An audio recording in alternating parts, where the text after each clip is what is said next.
See it, it's purple and it's on the screen. Shake it around. Okay, great. Got it. It's done under signaling. Yep. Okay. Okay. So here we go. Welcome, everybody. My name is Tommy Soares. I'm Assistant Director of the Purdue Institute of Inflammation, Immunology, and Infectious Disease. And today I have the honor of welcoming Sherlene Brown, who is a PhD candidate in the CMA2 lab in the Department of Biochemistry. And today she's going to be talking to us about understanding Fic-mediated signaling and Bordetella biology. My goodness, there's a lot to pack into this. Sherlene, I am so happy you're here to tell us all about this. Thank you for taking time to do so. And I can't wait to hear a little bit about this Fic-mediated signaling and Bordetella. What's this all about? So please go ahead, take it away. Yeah, thank you so much, Tommy, for just the opportunity and the invitation just to be here to share some of the science that we're working here at Purdue on. And like you mentioned, I'm a PhD candidate in the Department of Biochemistry, and today I'm going to be telling you about my bread and butter that I've been working on for the last couple of years in the lab, and it's related to this disease, which is called whooping cough. So that's where the mouthful in terms of the title come from. So trying to understand the biology behind that, and then coming up with new drugs to target it and understanding the mechanism behind that. So before I talk about the cool science, I thought I'll probably share a little bit about my background, like where I'm from and how I started the whole journey.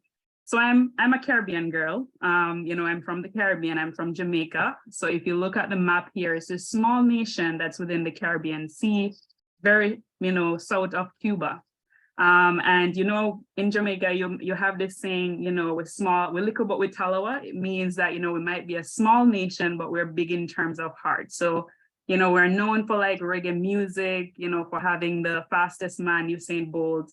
But I think what I, like to brag about is the food, because I love food. So we're great when it comes to cuisine, and definitely, white sandy beaches. So for those high school students, if you maintain your high grades, just tell your parents that, hey, we should take a trip to Jamaica, especially in the winter season. So you're more than welcome to visit.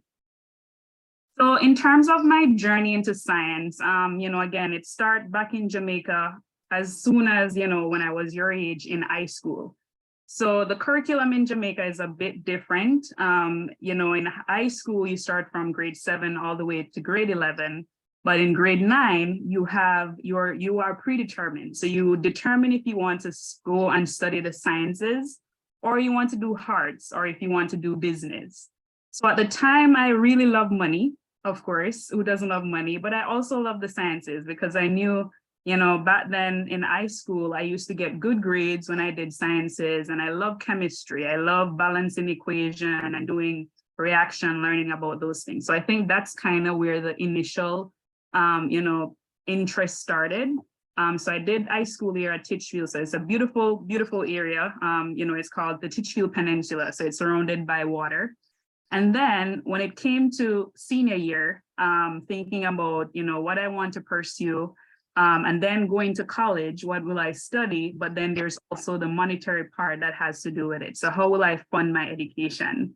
So, again, we started off in the classroom. I had, similar classmates that has a similar vision. We wanted to go to college, but how would we get there? And so we began looking for like universities outside of Jamaica to see if we could get, scholarships. And then we started with Passport to College, which helps to fund my education. And eventually I got a partial scholarship that led me to Claflin University. So that's a HBCU in South Carolina, which I'm so grateful for, because that was where I had the opportunity to work in, intern at different places. And so I was introduced to doing research, because at the time, I was told, you definitely, when it comes to being a doctor, it's about treating patients. So learning about doing research on the bench was where that started from. So I had the opportunity to intern at different places in industry and in academia. And I knew then that I definitely wanted to pursue doing research. So then in my senior year undergraduate, I was fortunate enough to learn about the Big Ten Grad Expo that was being held here at Purdue. And what was really nice about this expo is that it invites so many different schools from all across the nation, and you get fee waivers. So they will pay for you to apply for school. So that was a good, bonus for me as well. But it also introduced me to what Purdue had to offer. And I knew Purdue was a good school. You're talking about Neil Armstrong, like all of these great people who have studied here before. So I applied, and eventually, I got accepted into the graduate program here. And I decided to pursue, my doctorate in biochemistry. And I can talk a bit more about like how I chose my lab and so on, but that was how, that led me to where I am right now. And that's my journey into science. So now that I've like told you a little bit about my background, I thought I would share, start talking about the cool stuff, which is the science. So in order for me to get started, I thought I'd start off by sharing this, graph that I found when I was scrolling through Instagram on the Center for Disease Control page.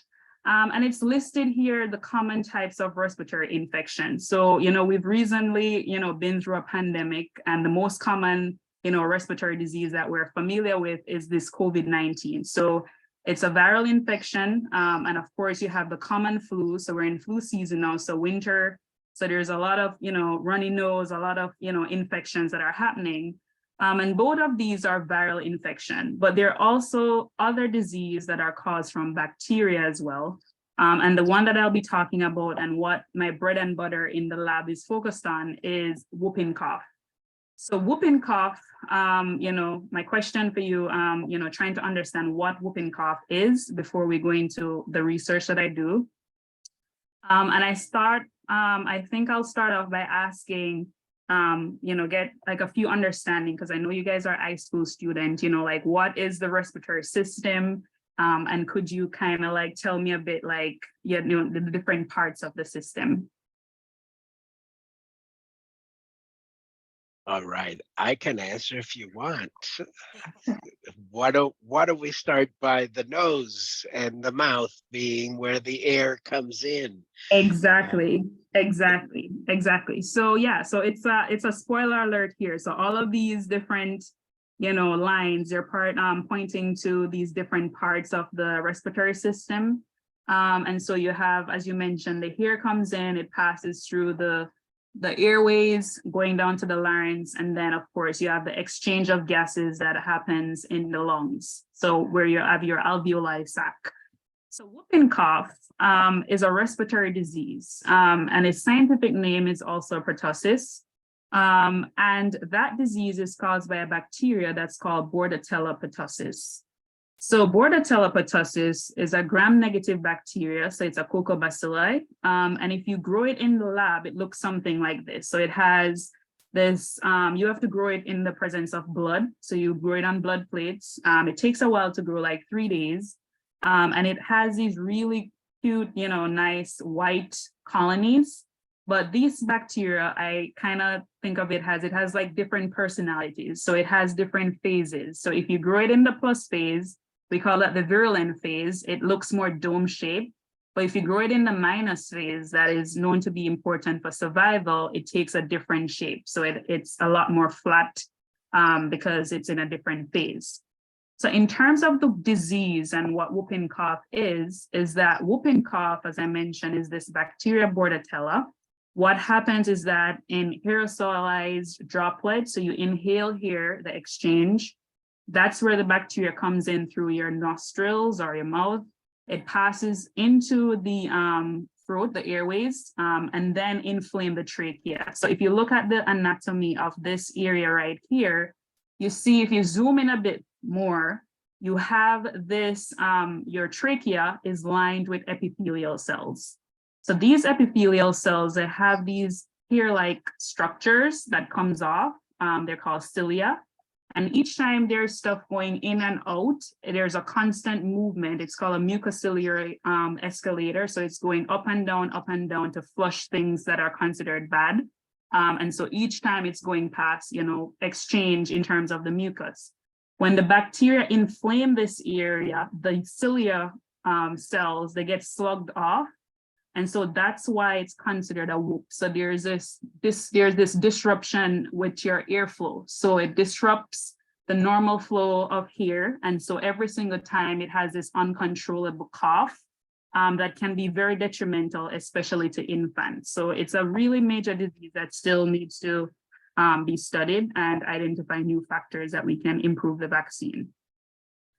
So in terms of Bordetella and how it causes infection, so whenever your body comes across like a pathogen, there's a constant warfare. So I look at it like in terms of like you're on a battlefield. You have these immune cells that are going to come and they're going to clear the infection.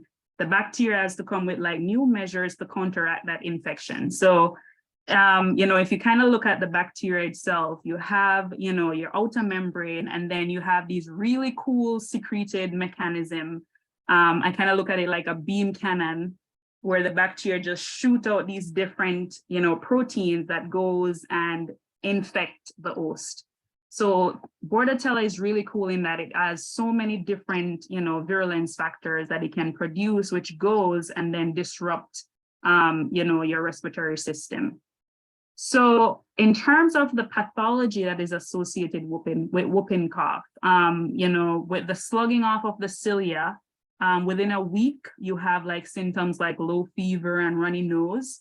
Within that phase, it's called the cathartic phase. You can treat it with antibiotics, but if it exceeds that and then go beyond 10 to 12 days, which we call the paroxysmal stage, it becomes very harder to treat. And especially for infants where they have a premature immune system, and then also because the vaccine has to be given in stages, they're not fully vaccinated. So that's a problem. So you find that most of the mortality is associated with infants. So the vaccine that is currently available for treating this disease, it's called an acellular vaccine, and it has, a bunch of different protein that are secreted by Bordetella that is in use. But as I mentioned before, for infants, like young babies, you're given the vaccine, in different stages. And so a lot of the time they don't get the full course of the vaccine, so they're more prone to be affected by the disease. So there's a need to identify new proteins that can either improve the vaccine or, lead to better therapeutic measures for us to treat the disease.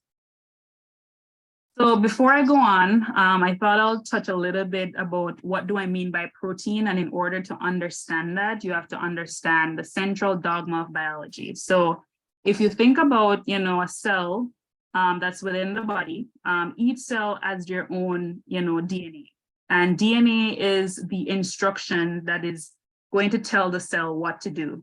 So that is usually found within the nucleus, within these structures called chromosomes. So on these chromosomes, you have different segments of DNA or gene, which has different bases that is going to act as instruction. And those instructions can be transcribed or copied into mRNA, which then later go and form the functional product, which is protein. So complexes that can give you protein, that are needed for different function within the body. So in our lab, we study or we look at a particular protein called Fic protein, which stands for filamentation induced by cyclic AMP.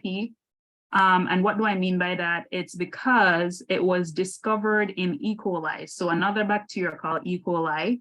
So if you look under the microscope, the bacteria looks something normal, bacteria will grow and look like these small dots that are shown here. But what they found was that a mutation within the gene that encodes for this Fic protein, when it's exposed to different stresses, so when you have high amounts of this nucleotide cyclic AMP, it changes the shape of the bacteria. So it's doing something to the cells that is bad. So it's making it more longer and more filamentous, which is why it gets the name filamentation induced by cyclic AMP.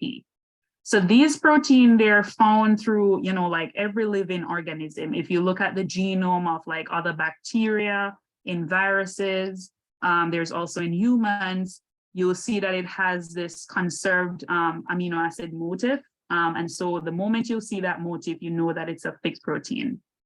So these Fic protein, they have, different functions. They can carry out modifications. So they can modify other proteins in the cell through different post-translational modification. And in doing so, they can mess up, the normal function of your protein. So whether your protein was needed for survival before, when it gets modified, it maybe do something different. So we found that the Fic protein that is in Bordetella carry out this new modification, which is called G-empylation. So what do I mean by G-empylation?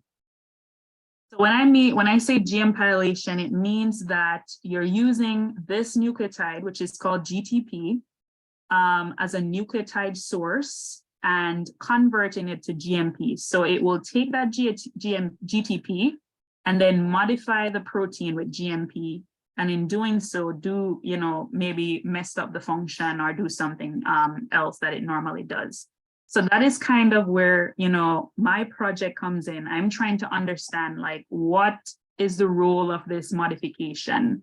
Like, why does this protein use GTP as opposed to ATP, which is like the most abundant nucleotide that's within the cell? Can we identify targets of this Fic protein? And is it important for disease? Like, can we identify drugs that can, change the activity of this enzyme? So those are some of the major questions that we, my project and what I focus on in the lab answer. So in order to answer those questions, like, we use a variety of different tools, whether it's like structural analysis, so like X-ray crystallography, like trying to solve the structure of the protein to figure out how does it bind to GTP. We do like a lot of computational stuff. We do like cell and molecular biology. So can we overexpress a gene and then see what it's doing under the microscope?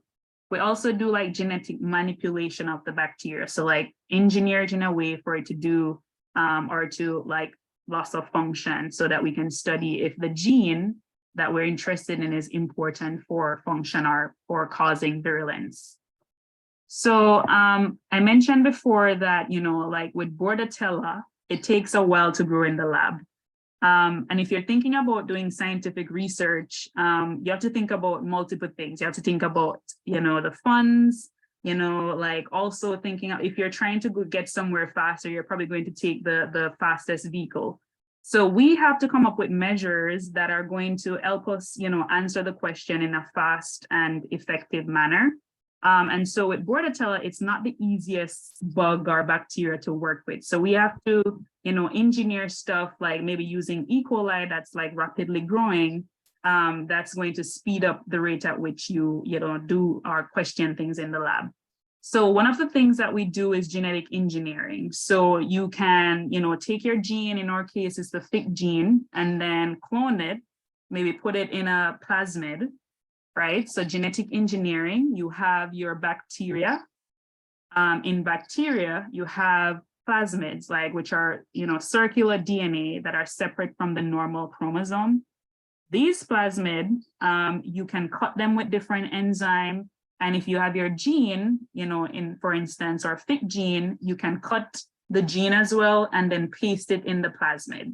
So it's acting as a vehicle that's going to introduce it into another bacteria and then take advantage of the bacteria so that it can produce more of your protein so that you can work with it easier in the lab. So these are some of the techniques that we use. So, you have your Fic gene that you care about. You can, cut and paste it in the plasmid, put it back into the bacteria and let the bacteria, use its machinery to make more of the plasmid. You can purify the protein and then you can study it in isolation to see what it's doing, what function is it doing, can we crystallize it, amongst other things. So this is kind of like an example of what that looks like in the lab. So you have your E. coli, which has your plasmid, being, like cloned in, and it's expressing, more of your protein. You have to figure out a way to isolate that protein because your bacteria is producing other proteins as well. It's not going to produce just yours. It will overexpress your protein because you've engineered it to do that, but you also have other extra protein that you have to get rid of to get your purified protein.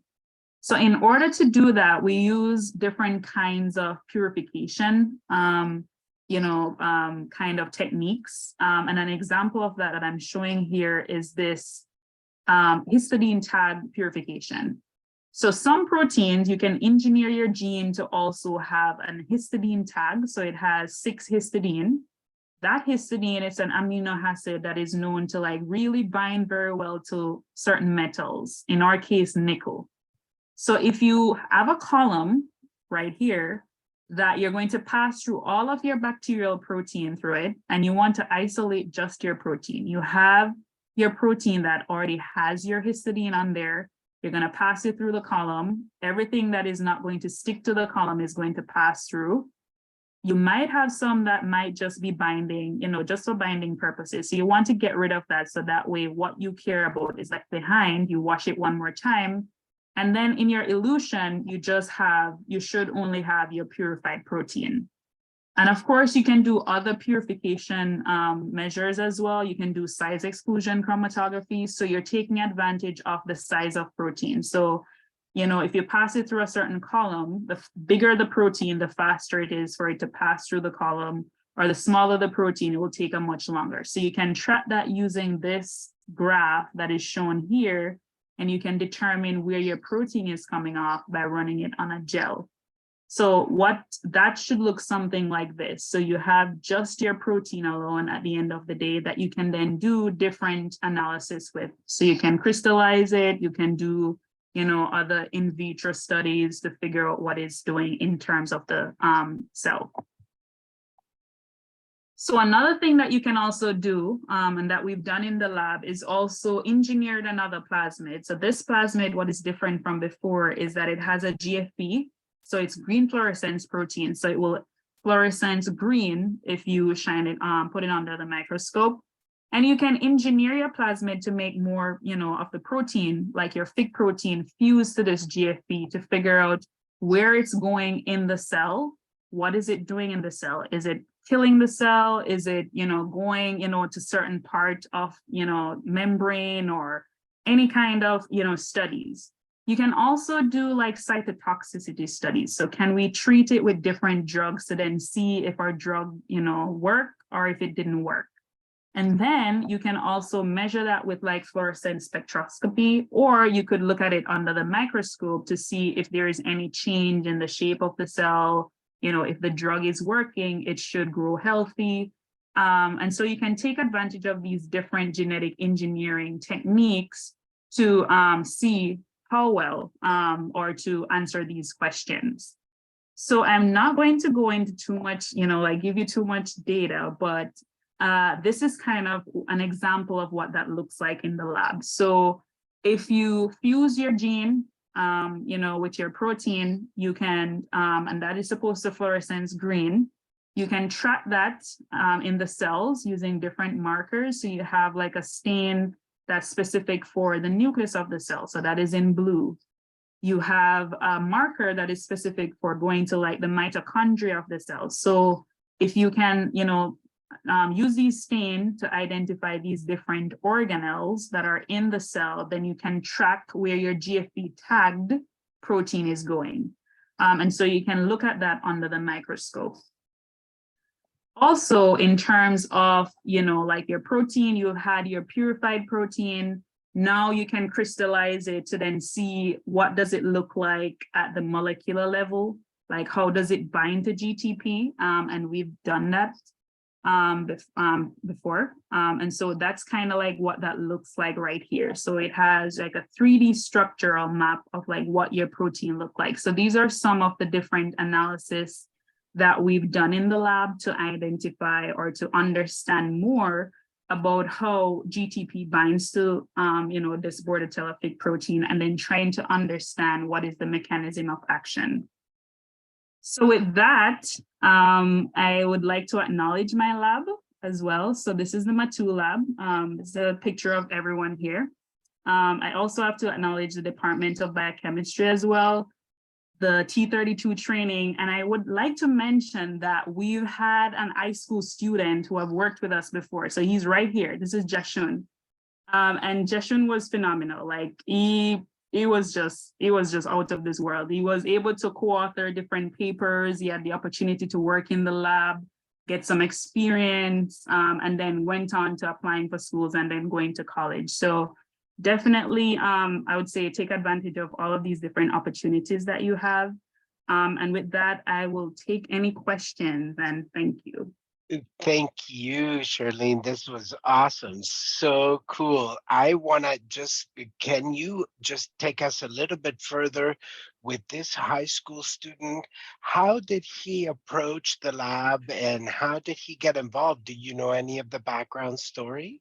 So not in depth. So like Justin worked with another grad student, Ali Kamira, and I remember he was working with, I think, Dr. Gedney. So I think it was a pipeline program that was associated with Purdue. I think that was the program that he came here in.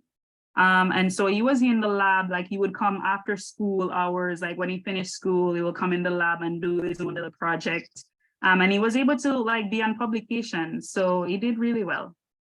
That's awesome. And I want everybody who's watching this awesome lecture by you to be inspired and really get going with finding out if they are, I think that was like the biology Olympiads or something, some high, as you said, some high school program, right? If you are interested in learning about research, if you are interested and curious what it's like, there are some opportunities and you should seek those out. And if not, Sherlene, can you take us back to some of those early experiences in research? How did you get involved at the beginning? Could you tell us a little bit more how, like, did you ask a lot of people around or did you send a lot of emails? How was it? So like, you know, like I came from Jamaica, as I mentioned before, like I didn't even know anything about doing research, like working at the bench. When I think of like getting my doctorate, I think of treating patient, like going to the hospital, that's the kind of doctor. So I didn't learn about that until I started undergraduate, like college. And I started freshman year doing research at my school and I loved it. And so I had really good mentors. So mentors that were, you know, keen on like telling me about things. They would help you with your application, prepare you for going to like different conferences and all of these things. So I think that's kind of where it all started, and just like doing internships. So like, don't be afraid. I was terrified. I was like, okay, I'm like this little fish and you're putting me in this big pond, sending me, you know, like to, you know, like other schools to do research. So I was like going into Novartis and I was so nervous. But in the end, I think it's just as long as you're curious and you're willing to ask questions, and the chips will fall where they may. That's awesome. That's great to hear too. And it's great to hear you also having that confidence to say, you know, I can do this. No matter what you give me, I'll figure it out. Right. And somebody's going to be there to help me. And it's not going to be as bad as I think it is. That's so important. You know, one thing, you showed us a picture of your high school right on the peninsula with the waves crashing, I'm sure outside of your window. And like, you know, the ocean is right there. Oh gosh. Tell us a little bit about that experience if you can, and how, I mean, I'm not necessarily surprised that you didn't know about research at the lab bench if you had so many other beautiful things to distract you with too. No, I wouldn't say so. No, definitely not. When I say I didn't know, I didn't really consider it as like a future direction. Like I was just set on being a medical doctor. Because that's what, you know, like if you're going to school and you excel in sciences, that's kind of what my parents wanted me to do.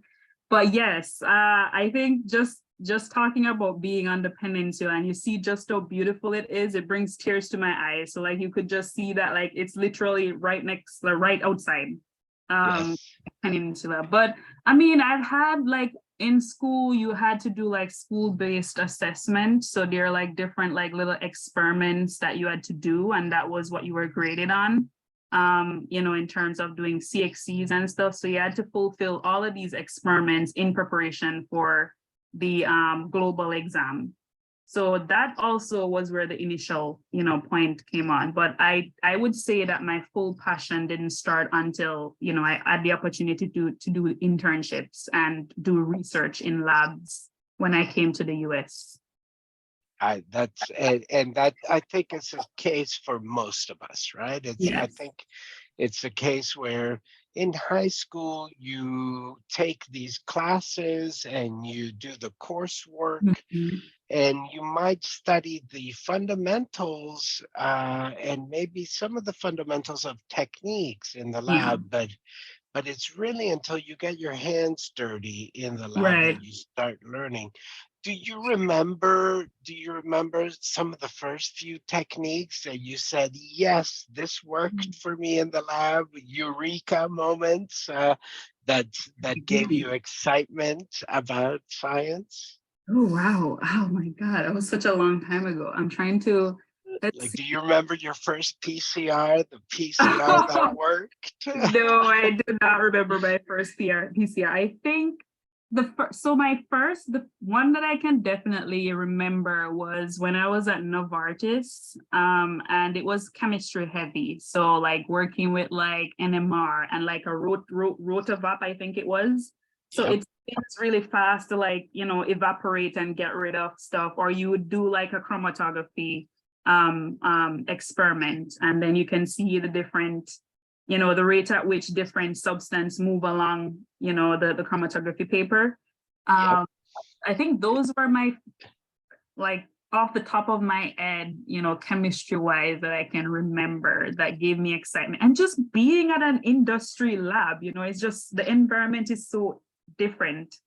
It Yeah. was fascinating to me. It was nice. It was cool to work in a pharmaceutical company. For those. Well, so I want to ask you a little bit more about that. First, how would you tell somebody this is what you should do if you wanted to seek out that type of opportunity? What advice would you give them? Yeah, so I would say definitely just go for it, man. Like I came across Novartis because our name, like they had like scout, like recruiting scout that would come at the school, and they gave like a small little seminar or lecture, so similar to what I'm doing right now. And they introduce you to the different, areas in the company, like the different internship opportunities that are being offered, like what the application process is like, how to apply, when the deadline and all of that is, what is needed for the application.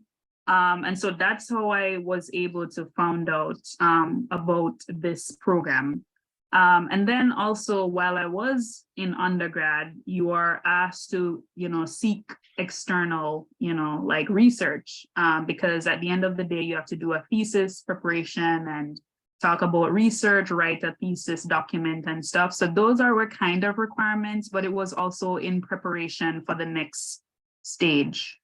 So definitely I would say, don't be afraid. Like there are advisors that should be around that you can ask questions and see, what kind of job opportunities there, what is needed to get you to where you want to be.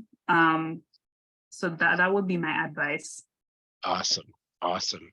And if you were to say to somebody who's right now thinking about going into research and that they're maybe thinking about doing science as a career and they're in high school right now, what would you say would be the best courses they should take to prepare for that career or to embark in that direction? So it depends. It depends on like what area you're interested in. So I know in high school, and I might not be as familiar, like I know there are AP courses that are offered, advanced courses. So that might be a good direction to take. So it could be, it would be a good challenge. So you're doing like your normal, biology, basic, biology courses. Now you could take it one step higher, maybe doing an AP course to then see if you're up to the challenge. Is that something that, like you're curious about? And again, they're like, as I mentioned before, the student that came to our lab, that was a good exposure, like these different programs that are available. You would get the opportunity to come and then actually work in an actual lab at Purdue and then see if that's something that you're passionate about.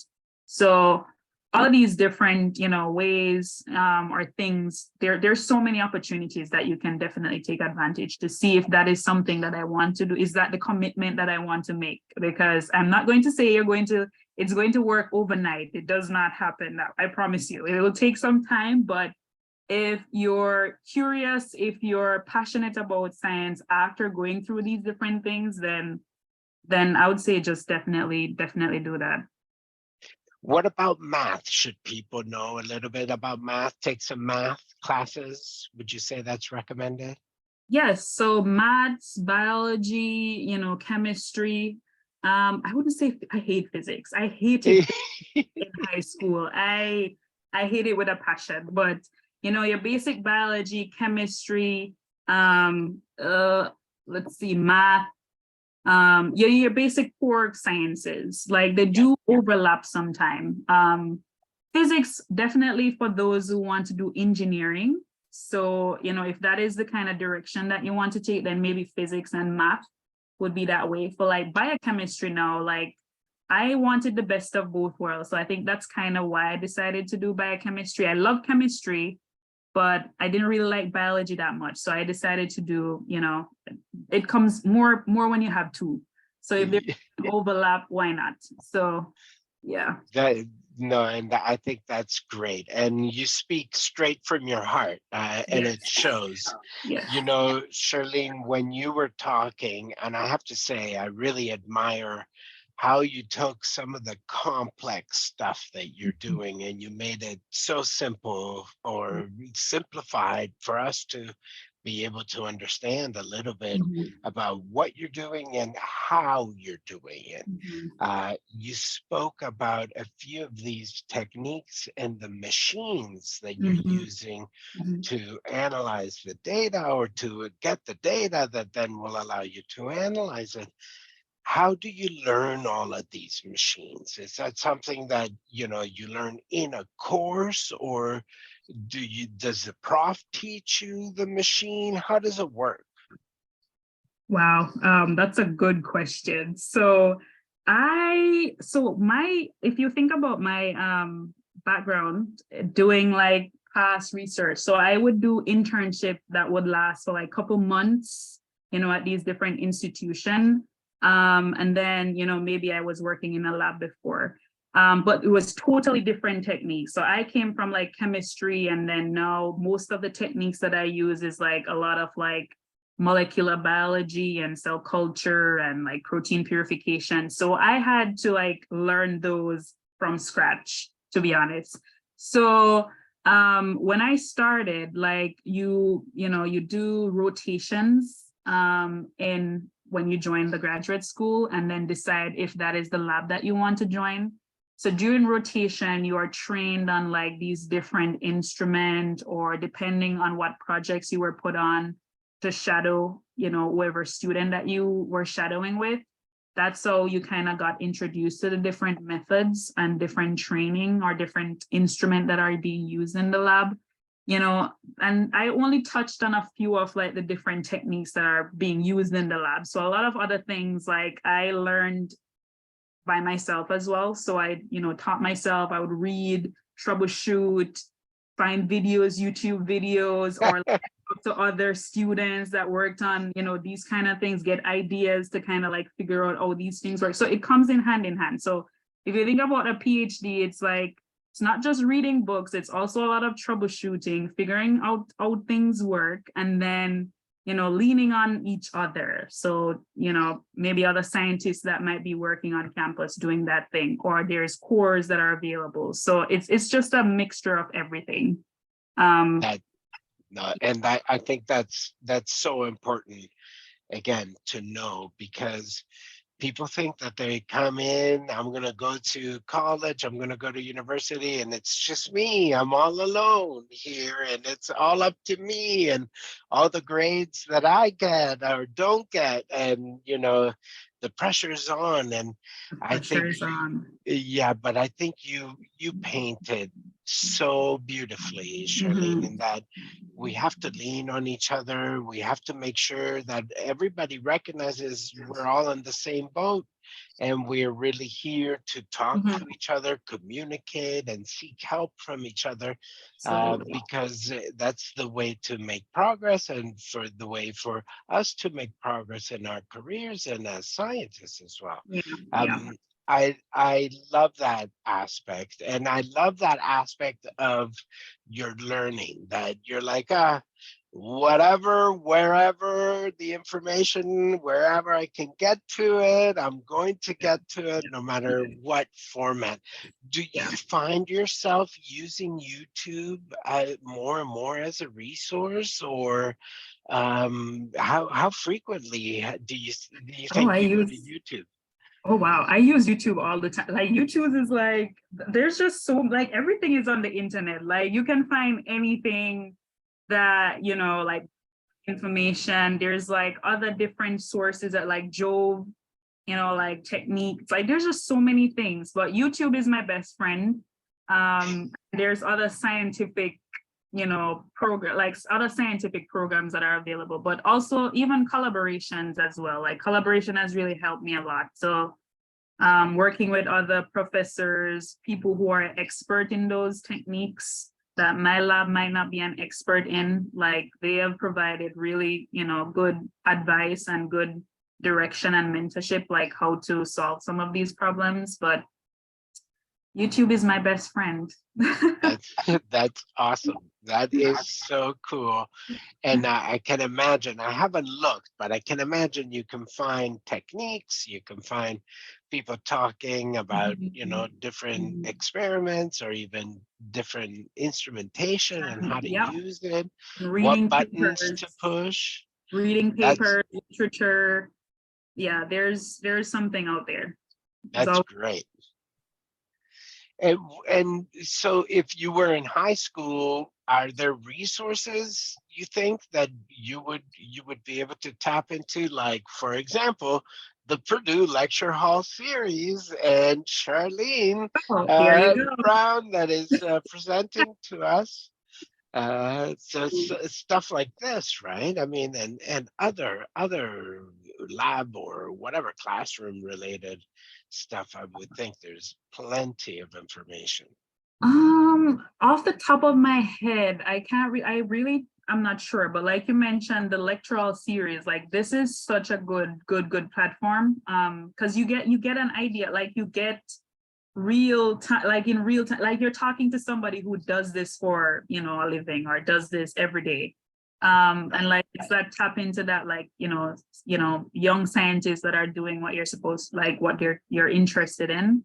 There's I'm trying to remember the name. Like in high school, even for like understanding, like biology and chemistry concept, like, or even in college, one of the programs that I really love was Khan Academy. Okay.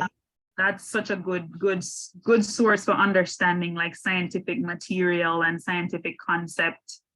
Um, and yeah, there's like, if you Google, I'm sure if some, I'm sure. like pretty sure.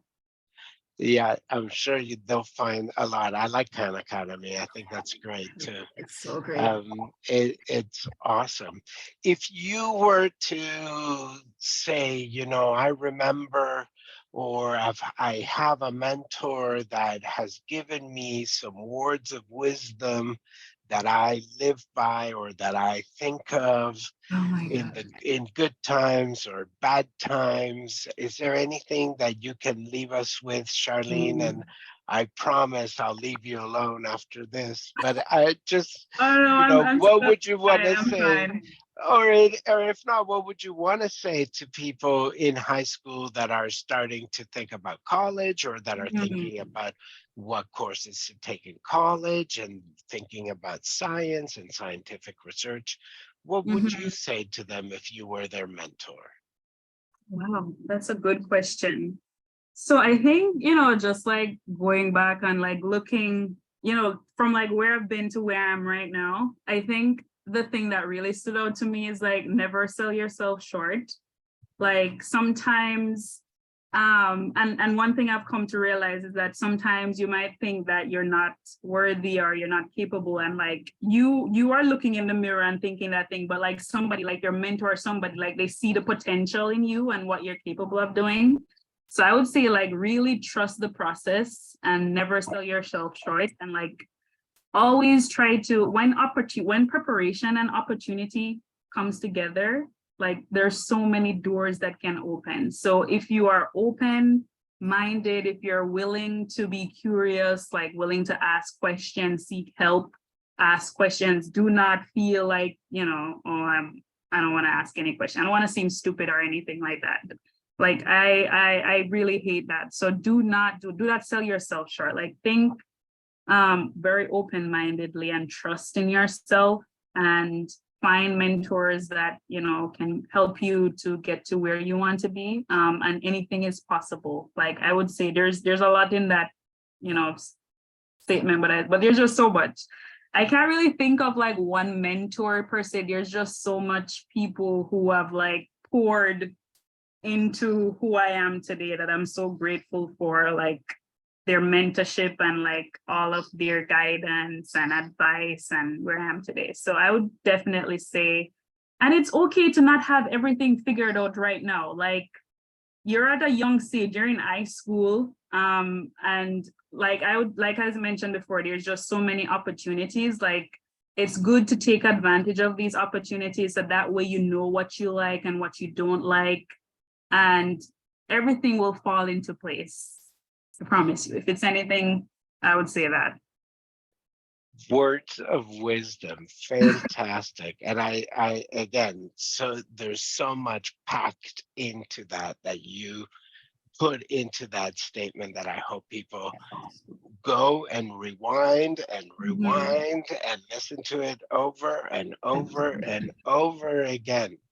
Because there is no wrong choice. There is nothing that you can do that could be a wrong choice, because we learn from the good things and the bad things that we experience in our choices.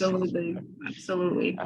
Sherlene, thank you so much. I didn't ask you more questions, but I am so curious as to like, where do you want to go from here? What are your aspirations once you finish your PhD? Wow. So my aspirations, my goal is to graduate. So that's my short-term goal, is to finish up soon. Long-term goal, I think for sure I want to work in industry. So doing, science, maybe running my own lab in industry or some government lab. I think that's kind of the direction that I want to take right now. Definitely working in like pharmaceutical stuff. So doing more like pharmacology, like all of this biochemistry background that I've gained, like combined. So definitely stuff that is related to proteins, and, trying to discover new proteins that might be helpful, in terms of treating other diseases or, infection and stuff. So that's kind of the direction that the goal, long-term goal for me at least. Awesome. Well, I hope you attain that goal.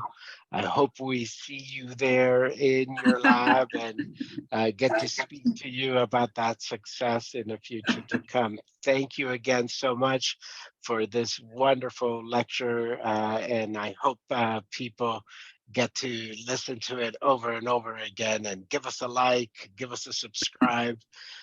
So that you get to see when other wonderful lectures like Sherlene Brown's lecture. Absolutely. It was my pleasure being here, and thank you again for the invitation and the opportunity to be here as well. I had fun, so it was nice. So awesome. Well, thank you, and enjoy the rest of your afternoon. Same to you. I'm heading to the lab. All right. Bye-bye. Bye.